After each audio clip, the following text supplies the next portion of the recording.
had one of those nights that starts out like any other, but ends up being the best night of your life? I did. Our goal that night was simple. 12 pubs, 12 pints, from the first post to the world's end.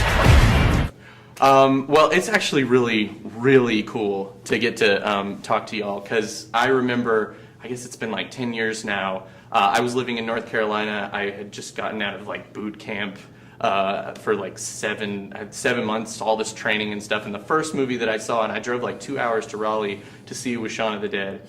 And I was like, yes. I mean, it was so great. And now my kids watch it, my wife likes it, we all loved it. And they're like, can we see The World's End? I want to go see The World's End. And I'm like, oh yeah, because I saw it like 2 weeks ago and it was fantastic. I love this. This is the funniest of all the movies that y'all have done. I swear, it's so good. What was the inspiration for this movie? There's a number of things. I'll try and rattle through them quickly so I don't bore my colleagues. One was that I did a pub crawl when I was 19, which you kind of see in the first, you sort of see it in the first 3 minutes of the movie, and it was a bit of a wild disaster, but it did inspire me to write a script about it when I was 21, which I then proceeded to do nothing with. Then way later, when we were promoting Hot Fuzz, it occurred to me that there was something still in it, but it wasn't about the kids. It should be about adults trying to recreate this wild night of drinking. And this man, like playing Gary King, would be like a man who's 40, who's trying to recapture his youth and be the leader of the pack again. So, and then another thing that kind of came into it is that Hot Fuzz was shot in my hometown, and so I went back to my hometown to shoot it, and I, much like the characters in this film, sort of discovered that my kind of image of it as a beautiful pastoral haven had changed, and even to the point where I had to digitally erase a Starbucks from some scenes because it didn't feel right. So that kind of tied into this whole thing of the bittersweet feeling of going home and feeling alienated, hence Aliens. There. That was rattling. I rattled through it. That was good. That was quick as shit. You brought your geese? Yeah, they're all outside.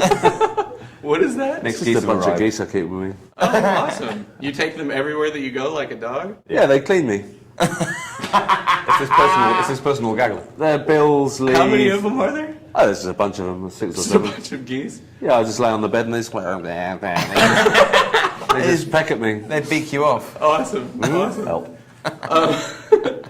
There are a couple of, I'd say kind of bills. pseudo, I guess, heavy themes in here about, kind of like the nostalgia that you're talking about and kind of alcoholism and just kind of the nature of the fact that, we as human beings are so imperfect, and that's kind of the great thing about us.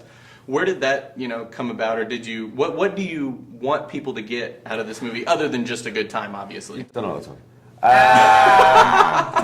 Well, there's no pseudo about it. I mean, they are very much there, and they're an important part of the structure and the comedy of the film. There are serious thoughts and ruminations about nostalgia and about addiction and about various other things, and there's no reason why there shouldn't be in a comedy. The film remains ridiculously silly and funny, right. But at the same time, there's no reason why it can't sort of like touch on things that mean something. We've always felt that. We've always felt there's room for that in comedy and in our films. And if you look at Shaun or Hot Fuzz or this, there are moments of genuine sort of seriousness in there. Absolutely. And it's kind of, it just makes it a little bit more meaty. Do you know what I mean? If a film is just gags, then the minute one of those gags dies, the whole film dies.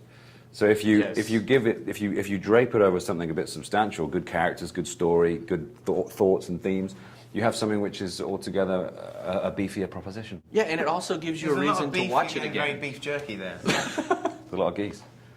That's the thing. I was just talking when we did the Way Back press junket that I watch so many comedies. My wife's always asking me, why don't you buy more comedies? I'm like, well, because after the first time I saw it in the theater, it's all over. It's gone. There's nothing to it. But your movies are totally different. It's, they're funny, but there's a lot there that makes it, fun to watch because it's horrifying, fun to watch because it's funny, fun to watch also because it's got, you care about the characters. We like the adjective chewy.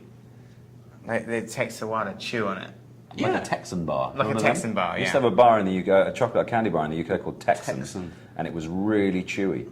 And it's sometimes if you wanted to break your teeth, you would put a Texan bar in the freezer. Yeah. Bad idea. If you broke it, you could literally do that, and you could like a bulwarker of nougat. Yeah, it was like a nougat bulwark. It was like Stretch Armstrong that you could eat. And there will be a Stretch Armstrong movie next year. Are you all looking forward to that?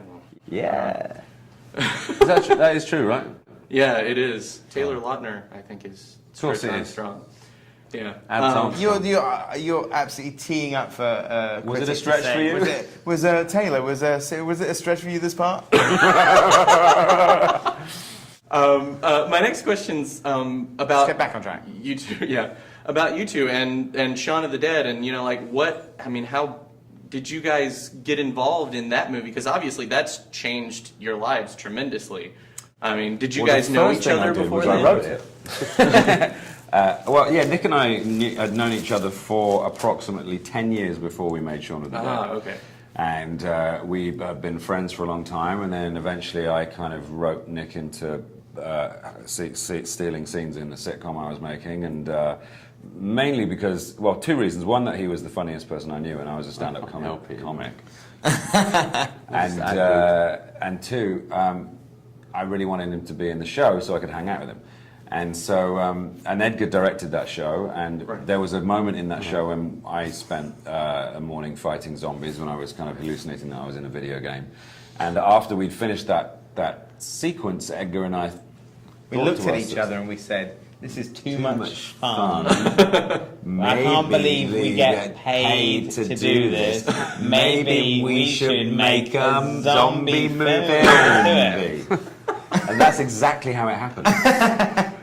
And then so Edgar and me wrote it. We wrote Ed for Nick. You know, Ed was written, was a bespoke part for Nick, as Shaun was for me, and that's how it happened. It fitted really nicely. It was just easy. And also, I got to wear my own clothes to work, which was great. Right. Just house shorts and a t-shirt. It's like, yeah, I love this. And what are your favorite things you've done since then? Because obviously you've gotten a lot of stuff thrown at you, and I mean, like, Star Trek is awesome, man. I was not a fan of Star Trek growing up, and then they did that, 2009 remake, and I was just like, I'm on board. Yeah, I love for the doing rest that. of my life. It's great so fun to good. go off and do stuff with other people, because I always know I can come home. I see my working relationship with Nick and Edgar as being the safest place, that the kind of it's home for me. Maybe one day you'll rock up to find the front door locked. Just a bunch of geese in the garden. The chain will be on. But so yeah, it's fun to go off and do stuff, and Nick went off and did the dwarf film. What was it? That dwarf film? Snow White, That's it. which I liked. I liked Snow White. $2 billion worldwide. Don't sniff it. $2 billion. 2 million. Are you going to be? I'll let you pull that out of the air. $2 billion. Yeah. You are? Okay, cool. Yeah, I've got 2 more of those, and we got 2 more Tintin to do. That's another thing I wanted to ask was about Tintin. Okay, so I got to wrap it up, but I did want to ask about Tintin. Yeah, so y'all are doing Tintin. Is that happening soon? Because I loved The Adventures of Tintin. We just seen Peter Jackson a couple of weeks ago, so he's keen to get cracking, and we're going to do that in Wellington, I think, hopefully next year. Right? He's got to finish up with his other little people first, and then we'll get back on track. Finish on the Hibbert, and then I'll do Tonton. These guys have got the motion dots. They're actually doing their Tintin part right now. They've actually got the motion dots. We're getting them tattooed on our faces when we finish. I can't wait for that, because that was, seriously, that movie ended up creeping into my top 10 of that year. It was so good. It's a Spielberg film. People forget. Yeah. Well, yeah, Spielberg is like a god, and it was fantastic. I gotta go. It was absolutely. Thank you very much. I'm so glad you enjoyed the movie. We are going to get to the world's end if it kills us. Welcome home, boys.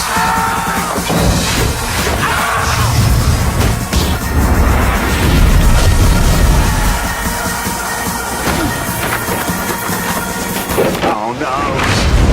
The world's end. What do we do? Let's finish our drinks.